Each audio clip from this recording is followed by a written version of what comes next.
పోటీ చేస్తున్నారు, పోటీ చేయట్లేదు.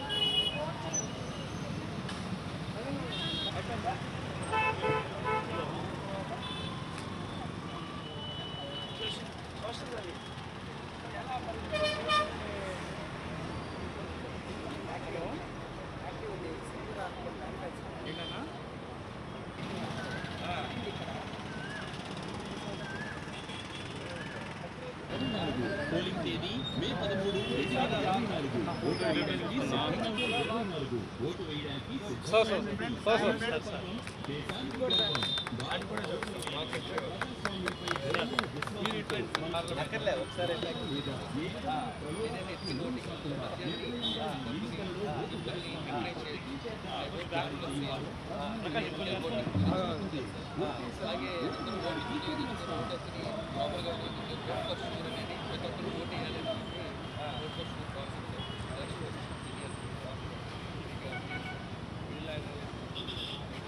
ఇదేంటంటే నేషనల్ యాంథమ్ కదా సార్, దాని బయటలో చూపించాలంటే అందరూ ప్యూర్గా ఉండాలని చెప్పి. ఓకే ఓకే, ఇది ఆల్రెడీ అక్కడ వేసారు సార్, రంగోలి చేశారు సార్.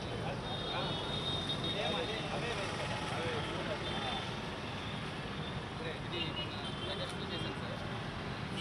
ఇదే కాన్సెప్ట్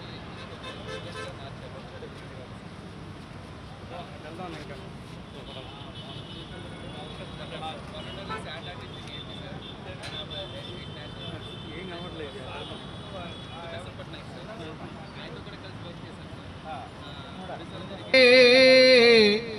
లేదు భవితకు చోటు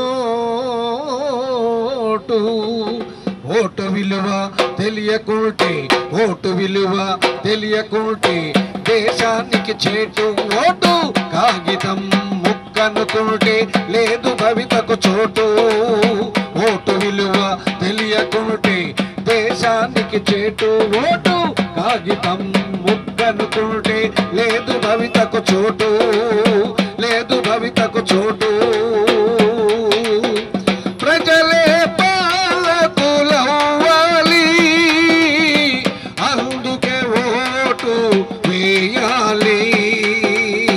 ప్రజలే పాలకులవ్వాలి, అందుకే ఓటు వేయాలి. అందరి మన్నన పొందినవాడు మనకు నాయకుడు కావాలి.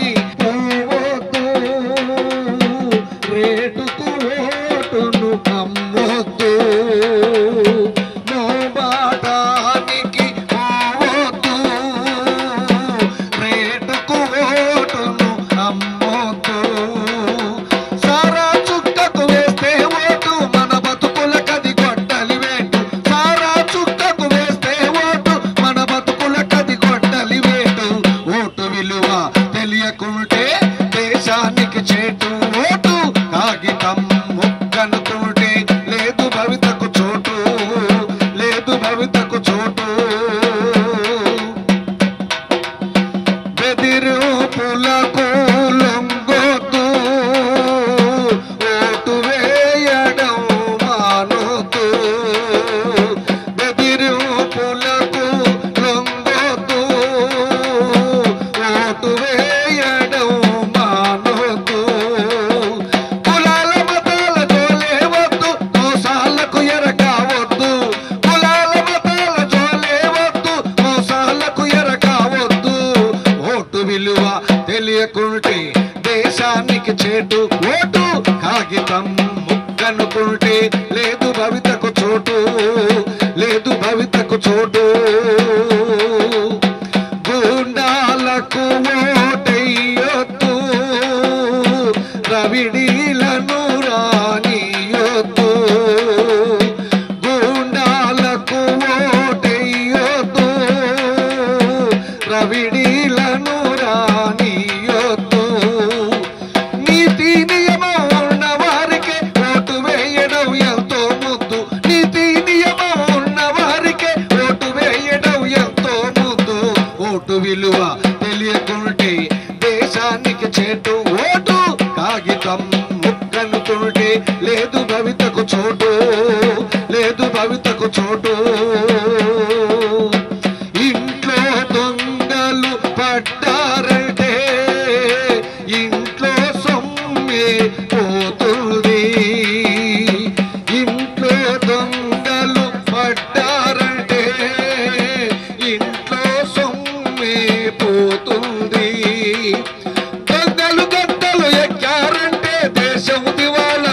చేస్తుంది. దొంగలు గట్టలు ఎక్కారంటే దేశం దివాళ తీస్తుంది. ఓటు విలువ తెలియకుంటే దేశానికి చేటు. ఓటు కాగితం ముక్కనుకుంటే లేదు భవితకు చోటు, లేదు భవితకు చోటు, లేదు భవితకు చోటు.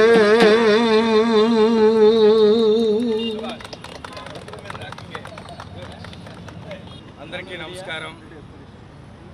స్వీప్ యాక్టివిటీలో భాగంగా మన ఎన్టీఆర్ జిల్లాలో statue of social justice, MG road, Bandar road otherwise దగ్గర అంబేద్కర్ మహాశిల్పం దగ్గర ముందుగా ఒక చక్కటి సైకత శిల్పాన్ని, ఒక శాండ్ స్కల్ప్చర్ని చక్కగా డిపిక్ట్ చేశాము. సో మా స్వీప్ యాక్టివిటీ నోడల్ ఆఫీసరు చాలా ఇంట్రెస్ట్ తీసుకున్నారు, శ్రీనివాస్. చక్కగా ఒక మన ఆంధ్రప్రదేశ్లోనే ఈ ఆర్టిస్ట్లో మంచి పేరు తీసుకొచ్చినటువంటి మన బాలాజీ గారిని మనం రిక్వెస్ట్ చేయడం జరిగింది. సో ఒక మంచి కాన్సెప్ట్, దాంట్లో డబ్బులు తీసుకోకూడదు, అదేవిధంగా మద్యం అనేటువంటిది తీసుకోకూడదు, అదేవిధంగా గిఫ్ట్స్ అనేటువంటి ఫ్రీబీస్ తీసుకోకూడదు అనుకొని చెప్పి, ఓట్ అనేటువంటిది నాట్ ఫర్ సేల్ అనేటువంటిది ఖచ్చితంగా ఓటు వేస్తాననుకొని చెప్పేసి ఒక చక్కటి కాన్సెప్ట్తో ఈ మనం ఎక్కడో ప్రతిసారి కూడా ఇది కోనార్క్ దగ్గర, భువనేశ్వర్ దగ్గర, మనం పూరి దగ్గర చూస్తూ ఉంటాం ఆ సుదర్శన పట్నాయక్ గారిలా. అలాంటిది ఇప్పుడు మన ఆంధ్రప్రదేశ్లో కూడా ఒక మంచి అలాంటి ఆర్టిస్టులు అనేటువంటి బాలాజీ లాంటి వాళ్ళు రావడం, దానిని ప్రజల్ని మామూలుగా ఇది చెప్పొచ్చు, బట్ ఒక శాండ్తో డిఫరెంట్గా చెప్తానేటువంటి ప్రజల్లోకి చక్కగా పోతుంది. అందు గురించి ఈ స్వీప్ యాక్టివిటీ అనేటువంటి చేస్తూ ఉన్నాం. సో మన ఇంత యాక్టివిటీ చేస్తున్నాము అంటే మన విజయవాడలో అంతకుముందు యావరేజ్గా వచ్చిన 66% ఈ 3 నియోజకవర్గాలు కలిపి ఇప్పుడు ఆ 80% ఖచ్చితంగా రావాలనుకొని చెప్పేసి సో కోరుకుంటున్నాను. సో ఈ అర్బన్ అపతి అనేటువంటిది సో పోతే తప్ప ఇది సక్సెస్ కాదు. సో ఎవరైతే ఉన్నారో కామన్ మ్యాన్ అనేటువంటిది వస్తారు, కానీ రిచ్ పీపుల్ వాళ్ళంతా కూడా అనేటువంటిది వాళ్ళు వచ్చి ఓటు అనేటువంటిది వేస్తే ఖచ్చితంగా 80% అనేటువంటిది వస్తుంది. జిల్లా మొత్తం మీద 85% అనుకుంటున్నాం, రూరల్లో ఇప్పటికే 90% అనుకుంటున్నాం. సో ఓవరాల్గా 85% టార్గెట్ అనేటువంటి అచీవ్ కావాలనుకొని చెప్పి మనసారా కోరుకుంటూ, సో ఈ మే 13 జరగాల్సినటువంటి ఎలక్షన్స్ ఎటువంటి లా అండ్ ఆర్డర్ ఇష్యూస్ లేకుండా స్మూత్గా అనేటువంటిది, ఎటువంటి రీపోల్ లేకుండా జరగాలని కోరుకుంటూ, మనకి దీనికి జాయింట్ కలెక్టర్ గారు సంపత్ గారు అండ్ ఇతర ముఖ్యమైనటువంటి అధికారులు అందరూ కూడా అనేటువంటి ఇక్కడికి రావడం. సో గాంధీ మహాత్ముడు ఎంజీ రోడ్ అనుకునంటే ఎప్పుడు కూడా గాంధీ రూపంలో వచ్చేటువంటి మన గాంధీ నాగరాజు గారు కూడా రావడం చాలా ఆనందంగా ఉంది. సో అండ్ బాలాజీ గారికి నిజంగా ప్రత్యేకమైనటువంటి అభినందనలు తెలియజేసుకుంటున్నాను. జిల్లా కలెక్టర్ గారి అధ్యక్షతన మన జిల్లాలో ఓటింగ్ శాతం పెంచాలి అన్న ఉద్దేశంతో కలెక్టర్ గారు చేసేటువంటి అనేక ప్రయత్నాల్లో భాగంగా ఈరోజు ఈ ప్రయత్నం ఒకటి. ఎందుకంటే ప్రజల్లోకి ఈ మెసేజ్ పంపించాలి, వాళ్ళు వీటిని వినూత్నంగా రిసీవ్ చేసుకుంటారన్న ఉద్దేశంతో ఈ విధమైనటువంటి అవకాశాన్ని కల్పించడం జరిగింది. దీనికి సహకరించినటువంటి మా నోడల్ అధికారి శ్రీనివాస్కి, అదేవిధంగా సైకత శిల్పి అయినటువంటి బాలాజీకి కృతజ్ఞత తెలియజేసుకుంటూ, విజయవాడ పట్టణవాసులకు అందరికీ జిల్లా తరపున ఒకే ఒక విజ్ఞప్తి, మన యొక్క ఓటింగ్ శాతాన్ని మనం 66 నుంచి 80% వరకు తీసుకెళ్లేటువంటి ప్రయత్నం అందరూ చేయాలి. దానికి సంబంధించిన ప్రతి ప్రయత్నాన్ని జిల్లా అడ్మినిస్ట్రేషన్ ఉపయోగించుకుంటుందని కోరుకుంటున్నాం. Thank you.